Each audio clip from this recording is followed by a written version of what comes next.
Selamat hari Minggu, Ibu Bapak dan Saudara sekalian. Kita akan merenungkan firman Tuhan pada minggu hari ini, Minggu Prapaskah yang ke-6. Kita akan membaca dari Injil Matius pasal 21, ayat 1 sampai dengan 11. Ibu Bapak dan Saudara sekalian, dalam mitologi Romawi, ada dewa yang diberi nama Janus. Maka kita mengenal kata Januari, yang dirupakan dalam bentuk patung dengan gambaran dewa berwajah dua atau berwajah ganda, yang apabila dilihat dari berbagai sudut atau sisi dapat diartikan seperti kanan atau kiri, depan atau belakang.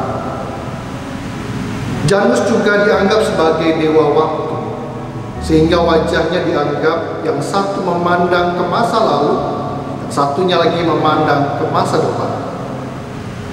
Dari sini kita juga terbiasa berjumpa dengan banyak hal di sekitar kita, yang di dalamnya ada dua hal yang saling berlainan atau bertentangan satu sama lain, seperti atas atau bawah, mujur, malam, susah, senang, sehat, sakit, suka, duka, dan lain sebagainya. Termasuk juga dalam Minggu Prapaskah yang ke-6 ini. Dalam liturgi gerejawi, kita memang menyebutnya sebagai Minggu Palem, karena ada daun palem atau palmarum. Tetapi kita juga menyebut minggu ini sebagai Minggu Sengsara.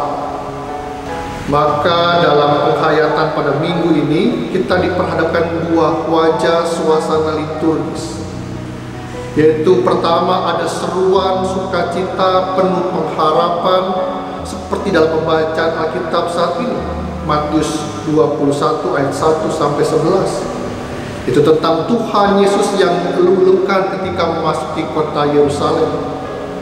Tapi di sisi yang lain ada juga suasana penuh ironi, dibacakan teks-teks Alkitab yang mengisahkan kesengsaraan Tuhan Yesus, yang dalam Injil Matius dimulai dari pengkhianatan Yudas Iskariot, Matius pasal 26 ayat 14, dan cerita-cerita panjang lainnya sampai pada suasana pengadilan Tuhan Yesus Kristus. Di tahun-tahun yang lalu kita baru saja mendekorasi ruang ibadah dengan daun-daun palem, tapi narasi-narasi berikutnya dalam liturgi diisi dengan kisah-kisah kesengsaraan Tuhan Yesus. Dan nanti kita juga akan mendengar cerita penyaliban Yesus di Jukut Tanggung. Ada suasana sukacita, tapi ada suasana penuh duka dan sengsara. Sama seperti situasi kondisi kita saat ini. Di awal tahun 2020, kita masih bersukacita dan optimis dengan hal-hal baru yang akan kita capai di tahun ini. Tapi sejak minggu kedua Maret, setidaknya di Indonesia, kita sudah mulai berhati-hati atau was-was atas penyebaran COVID-19. Bahkan pernah dalam satu kebaktian syukur keluarga, saya baru saja berkhotbah tentang pentingnya kumpul-kumpul keluarga. Saya mengatakan slogan, makan gak makan asal kumpul. Sejak minggu ketiga Maret, kita sudah harus melakukan yang namanya social distancing. Bahkan sekarang ditambah lagi, kita harus melakukan physical distancing, menjaga jarak fisik seorang terhadap yang lain, sehingga sapaan kita hanya berupa salam dengan isyarat. Bu Bapak dan Saudara sekalian, demikianlah hidup. Hidup bisa menampilkan dua wajah, bahkan dalam sekejap saja. Mujur, malam, senang, susah, suka, duka, sehat, sakit. Karena itu dalam situasi yang seperti inilah kita sangat memerlukan pertolongan Tuhan. Dalam pembacaan Alkitab di ayat ke-9 ada seruan, Hosana bagi anak Daud, diberkatilah dia yang datang dalam nama Tuhan, Hosana di tempat yang maha tinggi. Sebenarnya seruan Hosana adalah seruan orang-orang yang meminta pembebasan dan pertolongan pada masa kesukaran mereka. Hosana juga diartikan selamatkanlah kami sekarang. Maka dalam kehidupan saat ini, setidaknya 2 minggu berselang ini, kita berada dalam ketidakpastian, kesukaran, kesulitan. Mungkin kita bertanya sampai kapan pandemi COVID ini akan berakhir, kapan kita akan terbebas dari ancaman bagi dunia ini. Maka seruan Hosana menjadi sangat relevan, menjadi sangat penting, sebab kita semua secara sadar sangat membutuhkan pertolongan Tuhan. Namun demikian, pertolongan dari mana? Datangnya dari Tuhan.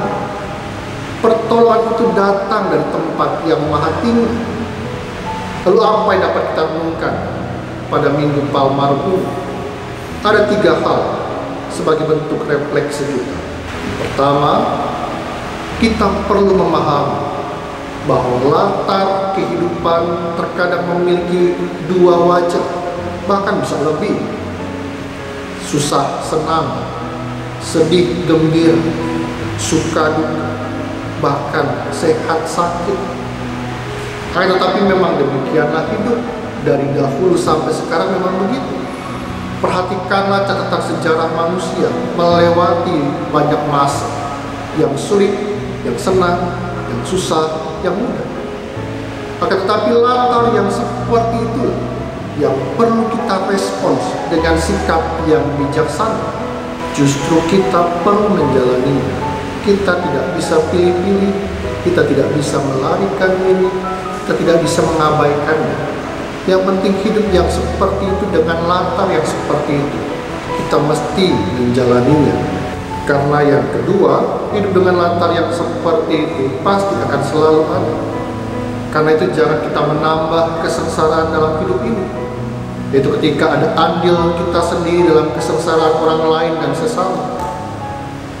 Kesengsaraan Tuhan Yesus yang pertama-tama dalam leksionari tahun A, misalkan dalam membaca Injil Matius, dimulai dari kisah tentang pengkhianatan Yudas Iskariot.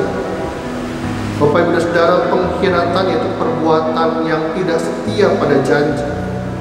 Jika kita berjanji untuk tidak menyakiti sesama, jangan berkhianat hanya karena iming-iming materi.